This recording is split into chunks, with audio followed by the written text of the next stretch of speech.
thanks for joining me. This is Jessie, and today I am going to be reviewing The Boy with a Bird in His Chest by Emme Lund.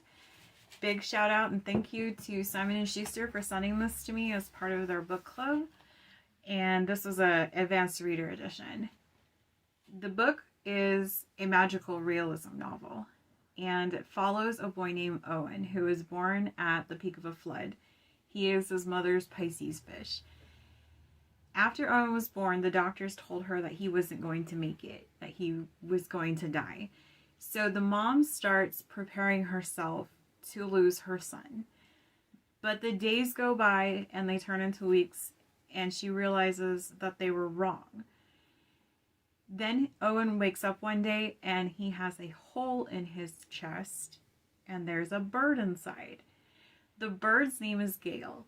And going forward, anytime that Owen mentions it, or if somebody asks him where the bird came from, the bird was always there. The bird's always been there. Gale's always been there. Now, the world has a word for people like Owen who have cavities in their body with animals inside.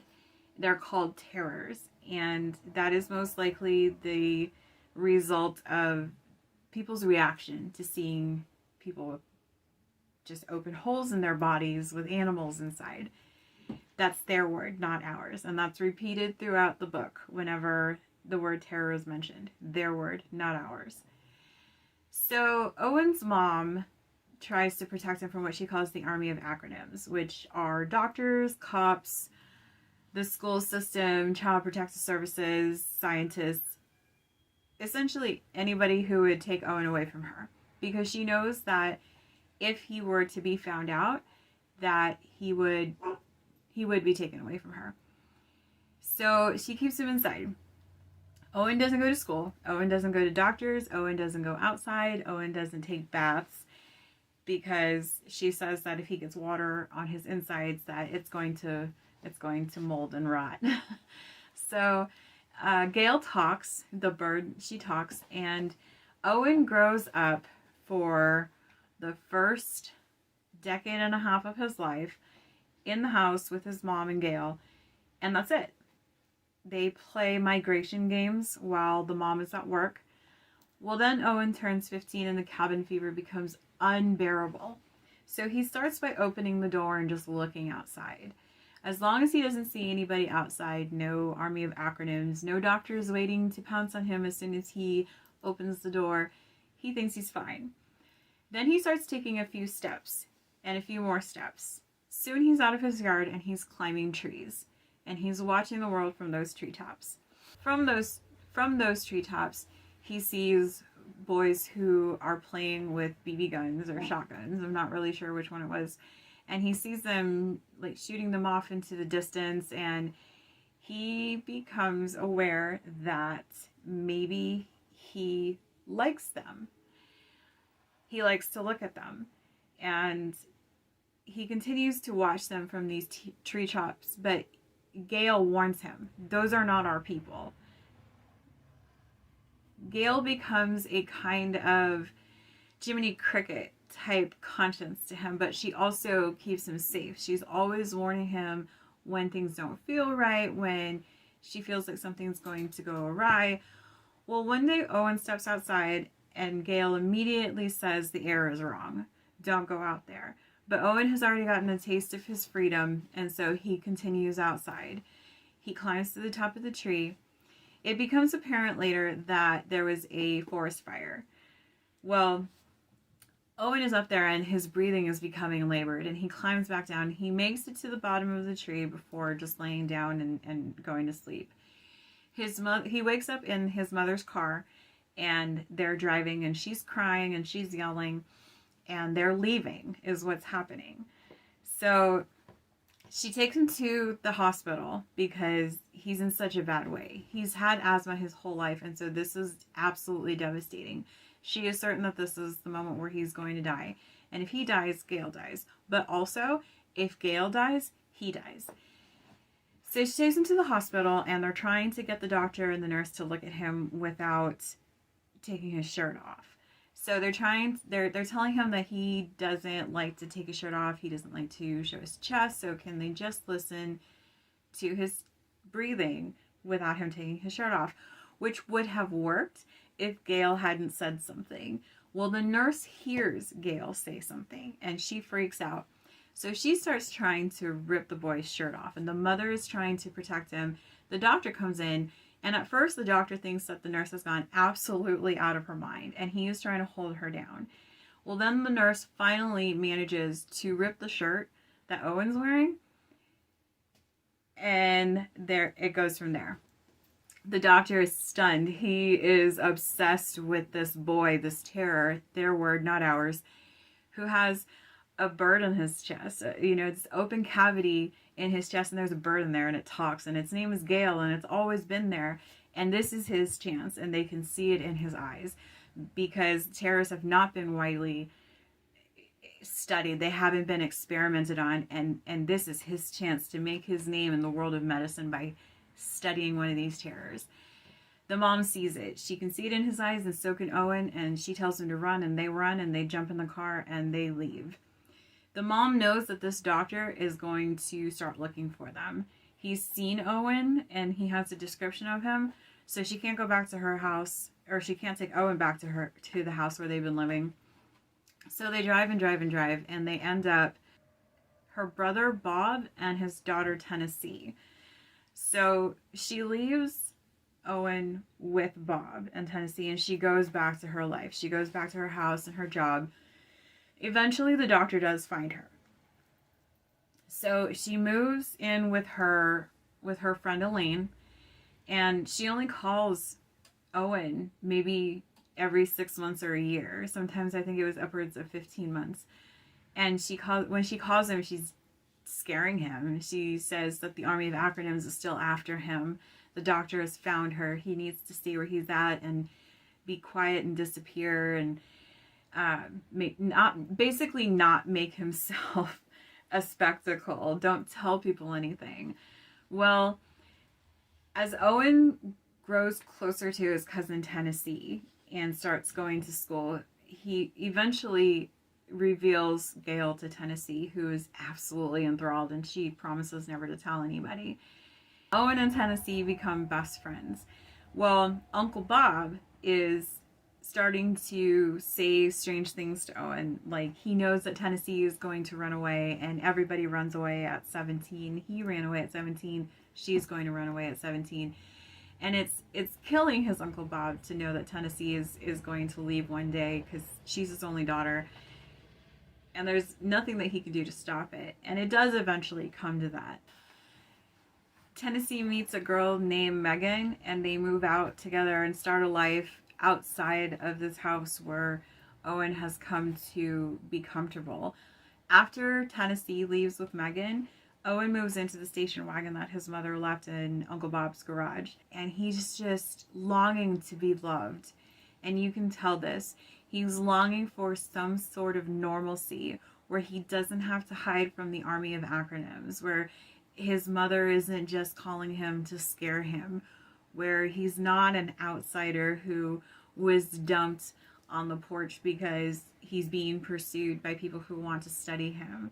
He meets one of Tennessee's friends, Comet, and Comet is his first real crush. Comet is black, and he's got blonde hair on the top of his head. He's got piercings, and he's outgoing, and basically everything that Owen is not. And Owen feels lightning when he looks at Comet.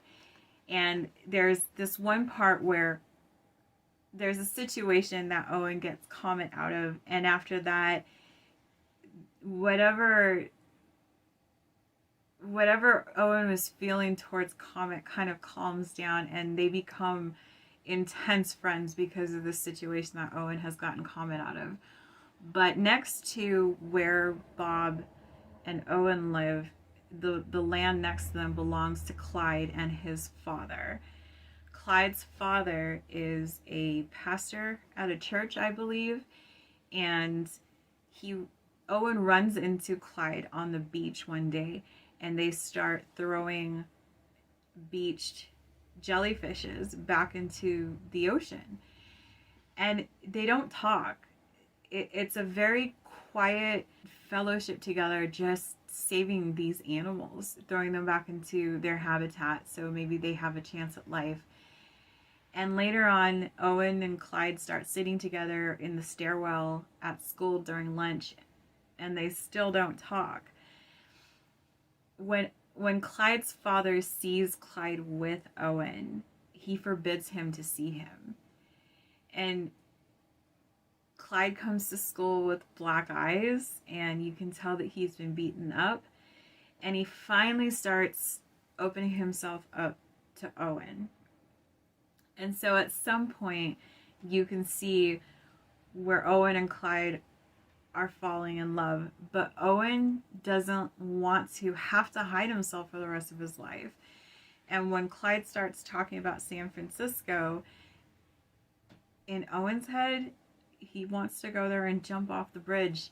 The book starts with him talking about going west and jumping off the bridge and living in the deep, where he feels he's been called his whole life because he was born at the peak of a flood, and he wants to dive into that deepness and live with the mermaids. This is, if you've never read magical realism before, I understand how all of this can be hard to digest, but it's a beautiful and profound book. I found myself bawling in certain areas, like where there was a part where some of the boys that Owen went to school with caught him in the woods, and two of them were basically lookouts while one of them was beating up Owen. And if you grew up in the time where Matthew Shepard was killed, this is going to gut you. You're going to be crying for Owen, and you're also going to be crying again for Matthew Shepard. It was a very intense part of the book that I felt like I couldn't suffer through it, but I also couldn't stop reading because it is a really good book.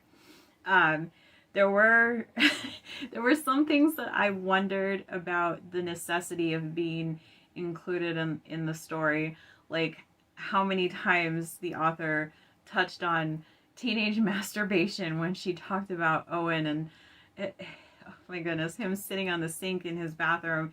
It was extremely unnerving, especially as a mom of 3 boys. It was, I have to admit, I did skip over some of that.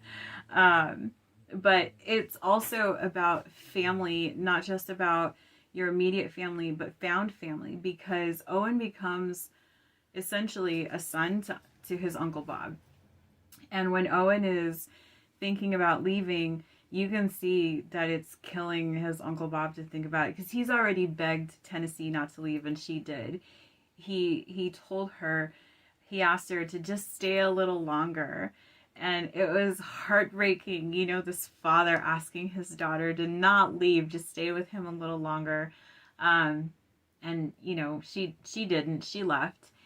And then when he realizes that Owen's intention is to leave also, he gives Owen money, and he tries not to make a big deal out of it with Owen. But you can tell that bond is there, and it's formed, and it's deep, and it's gonna gut him again. He lost his daughter Tennessee when she ran away, and then there was a whole thing with the girl that he was dating, and Tennessee didn't like her, so they had an argument, and their relationship was strained, and now Owen was gonna leave him too. And you can see the relationships between Owen and his friends, and this desire that he has for a meaningful connection that is not based off of fear. And then his mom comes back into the picture near the end of the book, and you find out a little bit more about what's been going on in her mind. And even though you've been pretty upset with her the whole book because she only calls Owen every 6 months to a year after dumping him with his uncle, you can also understand where she's coming from, especially if you have children and you've ever been in, you know, a situation where you just, you know, not dumping them with their uncle, you know, or anything, but like you've been in a situation where you don't know what to do. I mean, and for new parents, I think that that's always a fear is, do I do this or do I not do this? I think with me, one of the things that comes to mind is every time one of my kids gets hurt. So John will immediately be like, oh, they'll be fine. And my immediate reaction is, I need to take them to the hospital. So 99% of the time, you know, they're fine, you know, but it's that 1% that kills you. Like when my daughter got bit by something and I took her into the emergency room and they gave her Benadryl and charged me $80. But then also this last time with Vinny, when he had his sledding accident, and you know, John was like, he's fine, you know, but then after seeing how Vinny was acting, he was like, okay, no, we need to take him to the emergency room. I was like, I told you. And he ended up having a concussion. And it's those things, you know, with parents that just gut you, because what if you're wrong? You know, what if it had been worse and we had decided not to take him to the hospital, you know? And being a parent, there's so many of those, especially when you have 4 kids, you know, especially when they're as wild as mine are. You know, you have those situations where you just like, oh my goodness, please let this be the right decision. And you can see that with the mom too. And also how it broke her heart to have to leave him. And also how it gave her a freedom that she didn't have when she could only go to work and go home to her son, and go to work and go home to her son, who she had to hide from the world to save him from the world. It was an amazing book. I'm really glad I got it as an advanced reader edition. And even if you don't read magical realism, just for the meaningful relationships that you see Owen develop in this, and his coming of age, it's well worth the read. So thank you so much for watching. I hope you'll give this book a try. Like and subscribe below.